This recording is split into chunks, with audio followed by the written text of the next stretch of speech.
અઠવાડિયાના અલગ અલગ દિવસોમાં અલગ અલગ સમયે મુંબઈ, પૂના, ઇન્દોર, ત્રિવેન્દ્રમ, બનારસ દેશના વિવિધ ભાગોમાંથી ટ્રેન દ્વારા જૂનાગઢમાં આવતો વ્યક્તિ રેલવે સ્ટેશનની બહાર નીકળતા વેત જ આવો ભવ્ય દરવાજો, આવી ભવ્ય નવાબી કાળની બાંધણીવાળા મકાન જોઈને અભિભૂત થઈ જાય છે અને જૂનાગઢનું એક ઐતિહાસિક મહત્ત્વ છે તેની તેને શહેરમાં પ્રવેશતા વેત જ ખબર પડી જાય છે.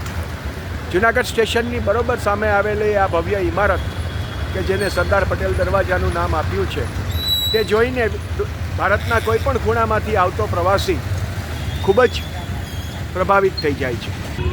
પણ આ ભવ્ય ઇમારતને જોતા પહેલાં સ્વાભાવિક છે કે તેને રેલવે સ્ટેશનમાંથી બહાર નીકળવું પડે અને રેલવે સ્ટેશનમાંથી બહાર નીકળવાના આ રસ્તાની હાલત, કીચડ, વરસાદી પાણી અને આ બધામાંથી પસાર થઈને ઐતિહાસિક જૂનાગઢ શહેરમાં પહેલો પગ મૂકવો એ આવનારા પ્રવાસીઓની વિટંબણા છે, જૂનાગઢવાસીઓની રોજિંદી સમસ્યા છે.